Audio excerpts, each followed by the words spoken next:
It was around 3 a.m.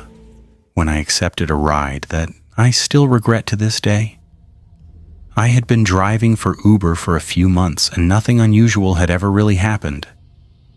Just the usual late-night passengers, drunk people, quiet rides, awkward conversations. But that night felt different from the start. The streets were almost completely empty, which isn't that unusual at 3 a.m. But this felt off. There were no cars at all, no people, not even anyone walking on the sidewalks. It was just me and the sound of my engine. Then a request came in. The pickup location didn't have an address, just a pin dropped somewhere on a road I'd never been to before. I stared at it for a few seconds, debating whether I should accept it or not. Something about it made me hesitate. But eventually, I accepted it. The drive there was when things started getting strange. My GPS kept glitching, constantly recalculating the route. Even though I was driving straight, it kept saying the same thing over and over again. Recalculating, recalculating, recalculating. And then suddenly, it just stopped working completely. No signal. At that point, I realized I was already at the location. But there was nothing there. No houses, no lights.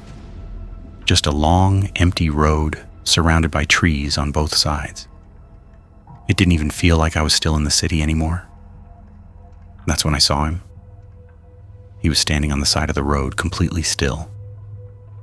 He didn't wave or try to get my attention. He was just standing there, like he had been waiting for a long time. For a second, I thought about just driving past him. I probably should have, but instead I slowed down and stopped. He opened the back door and got in without saying a single word. The moment he sat down, something felt wrong.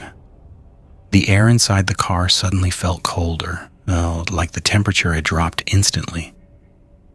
I tried to ignore it. "Where to?" I asked. No response. I looked at him through the rear view mirror, and that's when I noticed something that immediately made me uncomfortable. I couldn't see his face clearly, even though there was a street light right above us.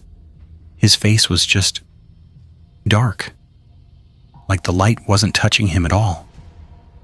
"Sir, where are you going?" Still nothing. Then my phone lit up. A destination had been added to the ride. But I hadn't touched my phone. I didn't say anything.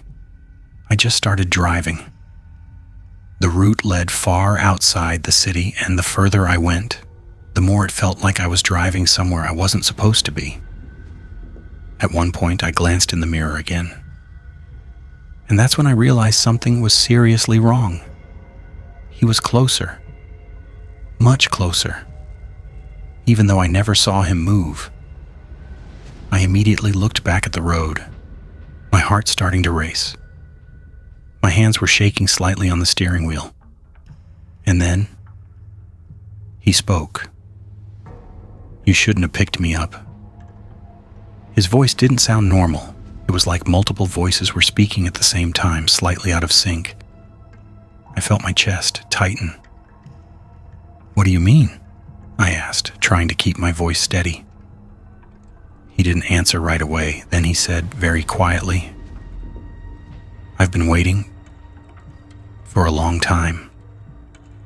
I forced myself to look in the mirror again, and this time, I saw his eyes, completely black.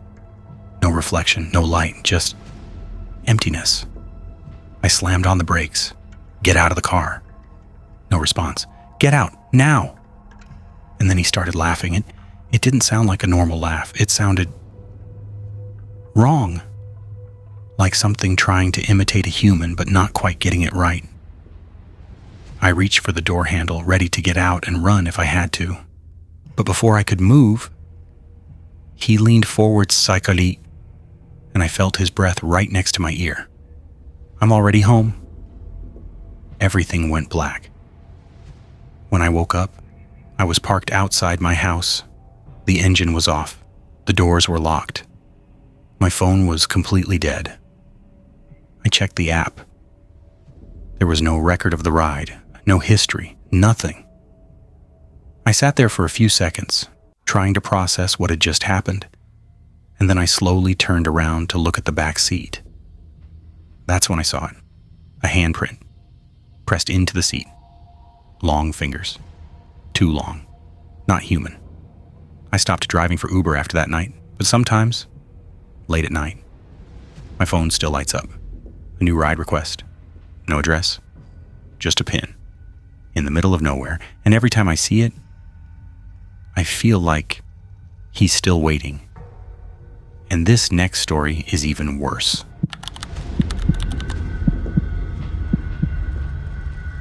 The second story happened to another driver I spoke to online, and the way he described it, you could tell it stayed with him. He said it was around 2:40 a.m. when he picked up a girl from a quiet street near the edge of the city.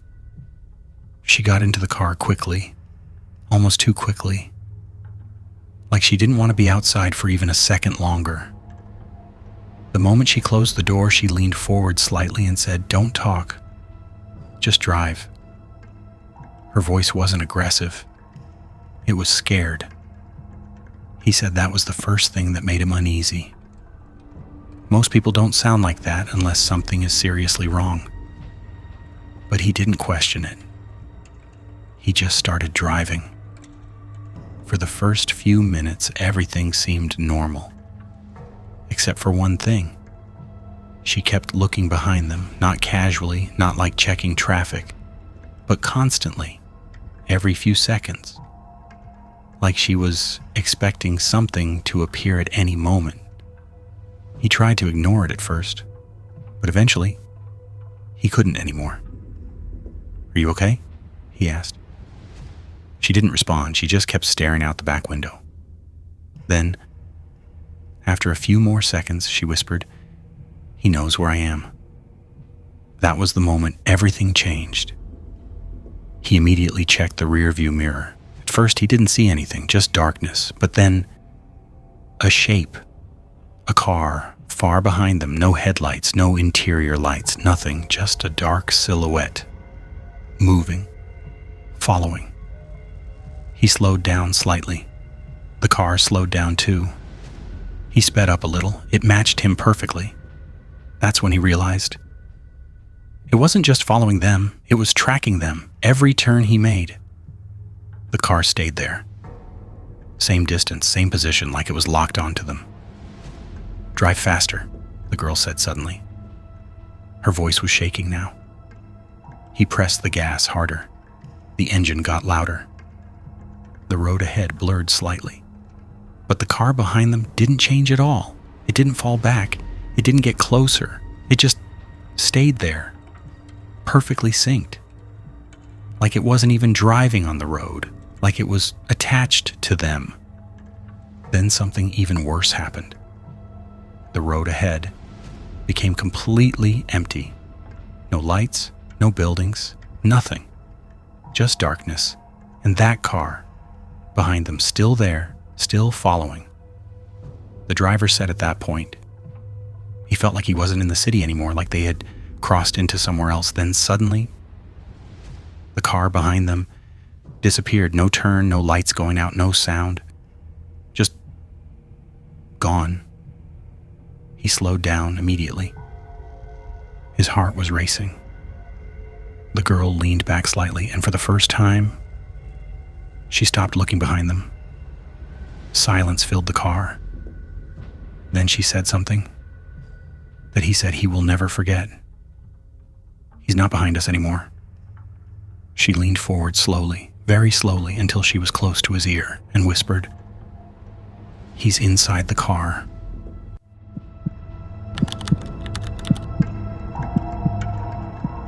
The last story is the one that made me stop driving completely.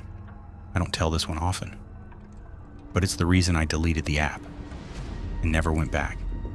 It happened at exactly 3 a.m. I remember checking the time because something about it felt wrong. Too perfect, too exact. The request came in like normal, but the location was somewhere I didn't recognize. Still, I accepted it. When I arrived, there was nothing there. No houses, no streetlights, no signs of life. Just a road, disappearing into darkness. I waited. 10 seconds, 20 seconds, 30 seconds. No one showed up. I was just about to cancel the ride, when suddenly, the back door opened. Slowly. On its own. I froze. I didn't move. I didn't breathe. There was no one there, no footsteps, no shadow, nothing. But then, the seat moved, like someone had just sat down. I could see the fabric sink. Right in front of me, my hands tightened on the steering wheel. Every instinct in my body told me to drive. Just drive. But I couldn't. Then I heard it, breathing, slow, cold, right behind me, so close. It felt like it was touching my neck. I forced myself to look in the mirror. Nothing.